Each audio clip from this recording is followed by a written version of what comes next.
Hi there, welcome back to my YouTube channel. We are going to be continuing on with our read aloud and reading Series of Unfortunate Events, The Bad Beginning by Lemony Snicket.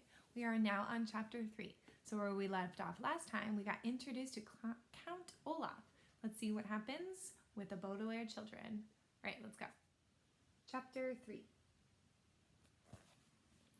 I don't know if you've ever noticed this, but first impressions are often entirely wrong.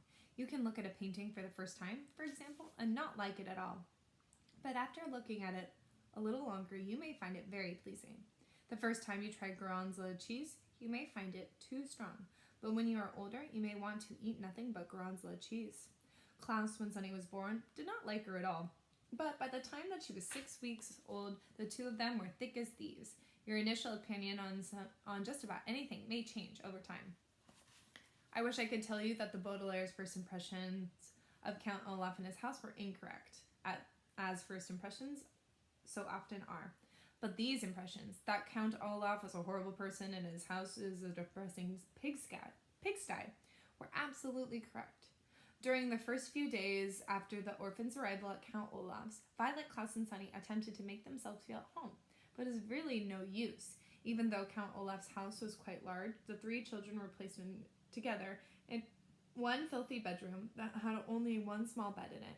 Violet and Klaus took turns sleeping on it so that every other night one of them was on the bed and the other was sleeping on the hard wooden floor. And the bed's mattress was so lumpy it was difficult to say who was more uncomfortable. To make a bed for Sunny, Violet removed the dusty curtains from the curtain rod that hung on the bedroom's one window and punched them together to form a sort of cushion, just big enough for her sister. However, without curtains over the cracked glass, the sun streamed through the window every morning, so the children woke up early and sore each day. Instead of a closet, there was a large cardboard box that had once held a refrigerator and would now hold the three children's clothes, all piled in a heap. Instead of toys, books, or other things to amuse the youngsters, Count Olaf provided a small pile of rocks. The only decoration on the peeling walls was a large and ugly painting of an eye, matching the one on Count Olaf's ankle and all over the house. But the children knew, as I'm sure you know, that the worst surroundings in the world can be tolerated if the people around them are interesting and kind. Count Olaf was neither interesting nor kind. He was demanding, short-tempered, and bad-smelling. The only thing to be said for Count Olaf is that he wasn't around very often. When the children woke up and chose their clothing out of the refrigerator box, they would walk into the kitchen and find a list of instructions left for them by Count Olaf, who would often not appear until nighttime. Most of the day he spent out of the house or up in the high tower, where the children were forbidden to go. The instructions he left for them were usually difficult chores, such as repainting the back porch or repairing the windows. And instead of a signature, Count Olaf would draw an eye at the bottom of the note. One morning, the note read, "My theater troupe will be coming for dinner before tomorrow's performance. Have dinner ready for all 10 of them by the time they arrive at 7 o'clock. Buy the food, prepare it, set the table, serve dinner, clean up afterwards, and stay out of our way." Below there was the usual "I," and underneath the note was a small sum of money for the groceries. Violet and Klaus read the note as they ate their breakfast, which was a gray and lumpy oatmeal Count Olaf left for them each morning in a large pot on the stove. They looked at each other in dismay. "None of us knows how to cook," Klaus said. "That's true," said Violet. "I knew how to repair those windows and how to clean the chimney because those sorts of things interest me, but I don't know how to cook anything except toast." "And sometimes you burn the toast," Klaus said, and they smiled. They were both remembering a time when the two of them got up early to make a special breakfast for their parents. Violet had burned the toast, and their parents, smelling smoke, had run downstairs to see what the matter was. When they saw Violet and Klaus looking forlornly at pieces of pitch-black toast, they laughed, and they made pancakes for the whole family. "I wish they were here," Violet said. She did not have to explain what she was thinking about their parents. "They would never let us stay in this dreadful place." "If they were here," Klaus said, his voice raising to get more and more upset, "we would not have gone to Count Olaf in the first place. I hate it here, Violet. I hate this house. I hate our room. I hate having to do all these chores, and I hate Count Olaf." "I hate it too," Violet said, and Klaus looked at his older sister with relief. Sometimes saying that you hate something and having someone agree with you can make you feel better about a terrible situation. I hate everything about our lives right now, Klaus, she said, but we have to keep our chin up. This was an expression the children's father had used and it meant to stay cheerful. Right, Klaus said, but it's very difficult to keep one's chin up when Count Olaf keeps shoving it down. Jook! Sunny shrieked, banging on the table with her oatmeal and spoon. Violet and Klaus were jerked out of their conversation and looked once again at Count Olaf's note. Perhaps we can find a cookbook and read about how to cook, Klaus said. It shouldn't be that difficult to make a simple meal. Violet and Klaus spent several minutes opening and shutting Count Olaf's kitchen cupboards, and there weren't any cookbooks to be found. I can't say I'm surprised, Violet said. We haven't found any books in the house at all. I know, Klaus said miserably. I was reading very much. We must go out and look for a library sometime soon. But not today, said Violet. Today we have to cook for 10 people.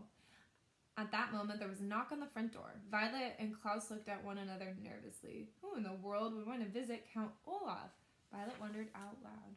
Maybe somebody wants to visit us, Klaus said, without much hope. In the time since the Baudelaire parents' death, most of the Baudelaire orphans' friends had fallen by the wayside, an expression which means they stopped calling, writing, and stopped by to see any of the Baudelaires, making them feel lonely.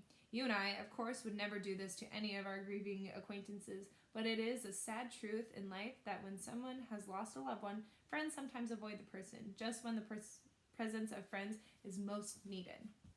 Violet, Klaus, and Sunny walked slowly to the front door and peered through the peephole, which was in the shape of an eye.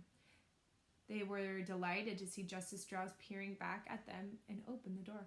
Justice Strauss, Violet cried. How lovely to see you. And she was about to add, do come in, but then she realized that Justice Strauss would probably not want to venture into the dim and dirty room. Please forgive me for not stopping by sooner, Justice Strauss said, as the Baudelaire stood awkwardly in the doorway. I wanted to see how the children were settling in, but I had a very difficult case in the High Court, and it was taking up too much of my time. What sort of case was it? Klaus asked. Having been deprived of reading, he was hungry for new information.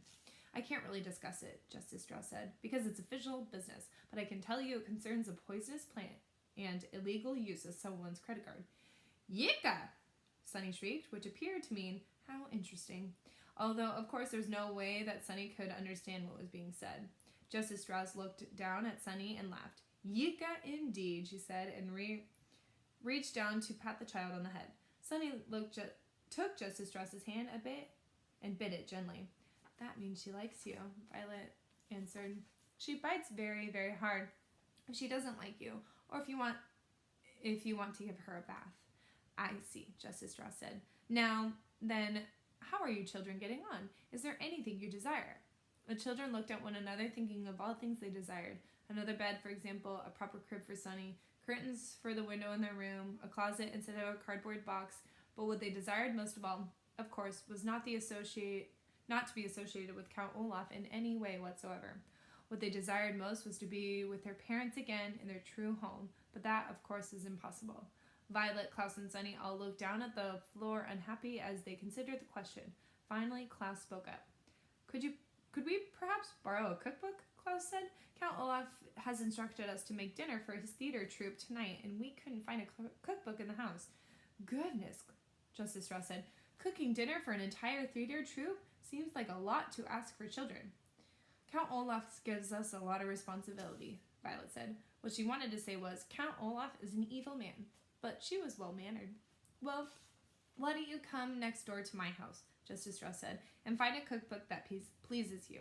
The youngsters agreed and followed Justice Strauss out of the door and over to a well-kept house. She led through the elegant hallway smelling of flowers into an enormous room, and when they saw what was inside, they nearly fainted from delight.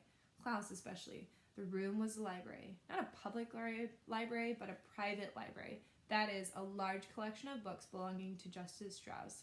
There were shelves and shelves of them on every wall of the floor to ceiling, and separate shelves and shelves of them in the middle of the room. The only place where there weren't books was in one corner, where there was some large, comfortable-looking chairs and a wooden table, with lamps hanging over them, perfect for reading. Although it was not as big as their parents' library, it was cozy, and the Baudelaire children were thrilled. My word, Violet said. What a wonderful library. Thank you very much, Justice Strauss said. I've been collecting books for years, and I'm very proud of my collection. As long as you keep them in good condition, you are welcome to use any of the books at any time. Now, the cookbooks are over here in the eastern wall. Shall we have a look at them? Yes, Violet said. And then, if you don't mind, I should love to look at any of your books concerning mechanical engineering. Inventing things is a great interest of mine. And I would like to look at books on wolves, Klaus said. Recently, I've been very fascinated by the subject of wild animals in North America. Book, Sunny shrieked, which meant, please don't forget to pick a picture book for me. Justice Strauss smiled. It is a pleasure to see young people interested in books, she said. But first, I think we'd better find a good recipe, don't you? The children agreed, and for 30 minutes or so, they perused several cookbooks that Justice Strauss commended. To tell you the truth, the three orphans were excited to be out of Count Olaf's house in the pleasant library, that they were still a little distracted and unable to concentrate on cooking. But finally, Klaus found a dish that sounded delicious and easy to make. Listen to this, he said. Puttanesca. It's an Italian sauce for pasta. All we need to do is saute olives, capers, anchovies, garlic, chopped parsley, and tomatoes together in a pot and prepare spaghetti to go with it. That sounds easy, Violet agreed, and the Baudelaire orphans looked at one another. Perhaps, with the kind Justice Strauss in her library right next door, the children could prepare pleasant lives for themselves as easily as making puttanesca sauce for Count Olaf. So that is chapter 3. All right, I wonder what's going to happen next. Sounds like they're on their way to go make some food. Maybe we'll get some new characters introduced next chapter. See you soon. Bye.